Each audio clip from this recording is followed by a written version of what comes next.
Keraton Kasunanan Surakarta Hadiningrat kembali memanas. Usai Sri Susuhunan Pakubuwono atau PP13 mangkat, konflik suksesi yang menjadi sejarah panjang keraton tersebut kembali terjadi. Konflik kali ini persis seperti yang terjadi usai wafatnya Pakubuwono XII pada tahun 2004 lalu, yakni munculnya Raja Kembar. Dua putra Pakubuwono XIII, Kanjeng Gusti Pangeran Haryo atau KGPH Hangabei dan Kanjeng Gusti Pangeran Adipati Anom atau KGPAA Hamengkunegoro saling mengklaim diri sebagai raja yang sah. Dualisme ini menciptakan ketegangan akut di dalam kompleks keraton, bahkan memaksa aparat kepolisian dan TNI berjaga di lokasi. Lantas di manakah letak akar permasalahannya? Kenapa konflik suksesi di Keraton Surakarta terus berulang? Simak selengkapnya dalam video berikut.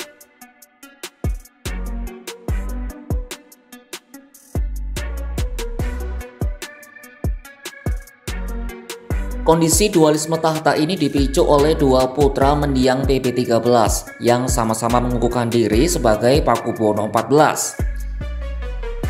Kubu pertama adalah KGPH Hangabei yang dinobatkan oleh Lembaga Dewan Adat atau LDA sebagai Pakubuwono XIV pada Kamis 13 November 2025 di Sasana Handrawina. Prosesi penobatan ini dipimpin oleh Ketua LDA Gusti Raden Ayu Kusmurtiawan dan Sari atau lebih dikenal sebagai Gusti Moeng yang juga merupakan adik mendiang PP13. Legitimasi utama yang diusung kubu ini adalah posisi Hangabei sebagai putra tertua dari Pakubuwono XIII. Gusti Moeng mempertanyakan keabsahan pengangkatan Permaisuri GKR Pakubuwono XIII yang merupakan ibu dari KGPAA Hamengkunegoro. Jika status Permaisuri dianggap tidak sah, maka secara adat putra mahkota seharusnya jatuh kepada anak laki-laki tertua, terlepas dari status ibunya. Kami berpegang pada yang jenenge hak. Itu kan Gusti Allah sing maringi. Gusti Bei yang sekarang Pakubuwono ke-14 kan tidak minta kepada Allah untuk dilahirkan lebih tua daripada Purboyo. Ya itu kehendak Allah. Dan itu sudah sudah ditekankan, dijadikan acuan, dijadikan paugeran bahwa kalau nggak punya permaisuri ya sudah anak laki-laki tertua. Sementara kubu KGPAA Hamengkunegoro menegaskan bahwa pengangkatannya sebagai Pakubuwono XIV dilakukan berdasarkan wasiat mendiang Pakubuwono XIII. Gusti Kanjeng Ratu Timur Rumbai Kusuma Dewayani yang merupakan putri tertua dari PP13 memastikan proses jumenengan Hamengkunegoro akan tetap digelar pada Sabtu 15 November 2025. GKR Timur menyesalkan adanya kerabat yang menggelar prosesi adat lain di luar kesepakatan keluarga besar Pakubuwono XIII. Saya cuma sedih saja. Gusti Mangkit ini bisa berkhianat dengan kami kita khusus kakak-kakak dan adik-adik ini itu saja yang saya kesal. Maksudnya bisa seperti kaki dulu memang tidak setuju dengan Gusti Purboyo sebagai Santan sudah bicara, Santan sudah berbicara. Sebelumnya Santan kami sudah bicara dan kami sudah di hadapan Gubernur. Prosesi pengangkatan Hamengkunegoro ini disebut GKR Timur turut disaksikan oleh sejumlah pejabat negara dan daerah, termasuk diantaranya Wakil Presiden Gibran Rakabuming Raka, Gubernur Jawa Tengah Ahmad Lutfi, dan Wali Kota Solo Respati Ardi. Soal pertemuan pada Kamis 13 November 2025, Mahamentri Kanjeng Gusti Panembahan Agung atau KGPA Tejo Wulan menyebut bahwa pertemuan itu adalah rapat yang mengundang putra-putri dalam PP12 dan PP13 untuk membicarakan arah pengelolaan Keraton Surakarta ke depan. Tejo Wulan tak mengetahui bahwa dalam forum itu ada pengukuhan KGPH Hangabei sebagai Pakubuwono XIV. Ia turut meminta agar semua pihak tidak tergesa-gesa dalam menentukan suksesi penerus Keraton Surakarta setelah wafatnya Pakubuwono XIII. belum ada penobatan apa-apa kok. Jadi dua-duanya bisa dianggap tidak sah gitu Gusti. Belum sah. Belum sah. Ya, belum sah. Belum Artinya ada penobatan. 40 hari itu penobatan seperti yang sampaikan tadi. Mau saya, itu loh, mau saya lah, saya tunduk oke, boyo sabar sih dan sebagainya. Tunggu aja 40 hari gitu loh. Nek 40 hari belum terjadi kesepakatan dan sebagainya, ayo 100 hari. Itu contoh.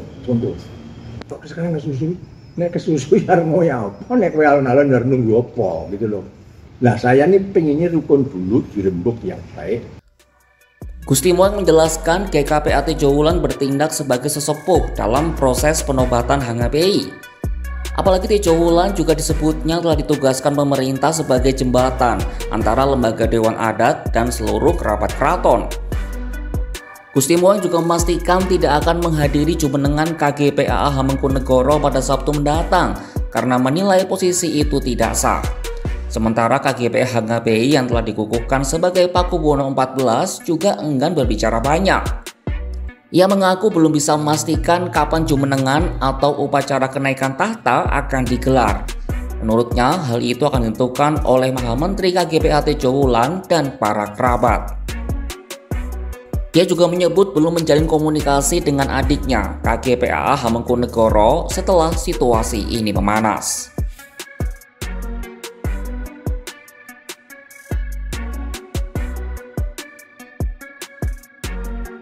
Dualisme tahta yang terjadi segera setelah mangkatnya raja memicu kritik keras dari pegiat sejarah. Mereka menilai konflik ini bukan hanya masalah perbedaan interpretasi hukum adat, tetapi juga pelanggaran terhadap etika dan kaidah luhur Keraton Surakarta. Pegiat sejarah R. Surojo menegaskan suksesi seharusnya ditempuh melalui musyawarah besar keluarga keraton dengan menjunjung tinggi kearifan. Ia mengkritik keras tindakan aklamasi Raja Baru di hadapan jenazah PB13 yang disebutnya tidak mencerminkan etika maupun tata nilai luhur keraton yang diwariskan oleh para leluhur. Bahkan tindakan aklamasi di depan jenazah raja disebutnya sebagai bentuk pelanggaran adab. Dalam situasi yang memanas ini, sosok Mahamentri KGPAT Jowulan muncul sebagai pihak yang ditunjuk pemerintah berdasarkan SK Menteri Dalam Negeri sebagai pengelola Keraton Kasunanan Surakarta. R. Surojo menjelaskan Tejo Wulan bereaksi terhadap klaim sepihak yang tidak sesuai dengan kaidah dan kemudian menginisiasi musyawarah agung yang melibatkan seluruh keluarga dan kerabat keraton. Musyawarah agung inilah yang pada akhirnya menunjuk KGPH HNGPI sebagai penerus PB13. Surojo menekankan pentingnya menghormati keputusan musyawarah karena keraton adalah milik dinasti dan bukan perorangan.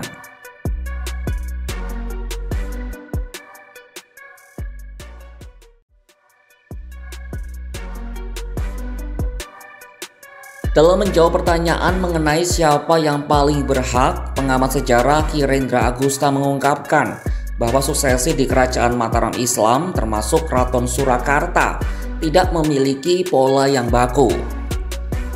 Rendra menjelaskan pergantian raja dalam sejarah selalu bergantung pada konteks dan dinamika internal keluarga kerajaan. Menurutnya, pola suksesi di keraton-keraton Mataram Islam pada dasarnya memang lebih sering diwariskan dari ayah kepada anak laki-laki tertua. Namun dalam sejarah Mataram Islam terdapat sejumlah pewarisan berbeda, misalnya ke adik atau cucu. Contohnya Pakubuwono 6, 7, dan 8 atau dari Hamengkubuwono 5 ke 6. Ki Rendra menuturkan situasi peperangan juga bisa mengaruhi proses suksesi di kerajaan-kerajaan Mataram Islam. Hal ini terjadi saat Kesultanan Mataram pecah menjadi dua kekuasaan, yakni Kasunanan Surakarta dan Kesultanan Yogyakarta. Pada akhirnya, keraton bukan sekadar bangunan tua, ia adalah ruang warisan, tempat adab dijunjung dan martabat dijaga. Namun tiap kali tahta berganti, luka lama seakan selalu kembali terbuka. Dualisme bukan sekadar dua kubu yang berseteru, ia adalah cermin retak dari dinasti yang seharusnya mengayomi, bukan saling menuding. Ketika pewaris tahta sibuk menegakkan legitimasi, yang runtuh justru wibawa yang diwariskan turun-temurun. Ketika adat dijadikan alat untuk saling salib, nilai-nilai yang mestinya dijaga justru terabai. Di tengah tembok yang menyimpan ratusan tahun sejarah, pertanyaannya kembali sama. Akankah masa depan Keraton Surakarta ditentukan oleh kebijaksanaan atau kembali terjerat oleh ambisi? Saksikan kabar lainnya hanya di kanal YouTube Kompas.com.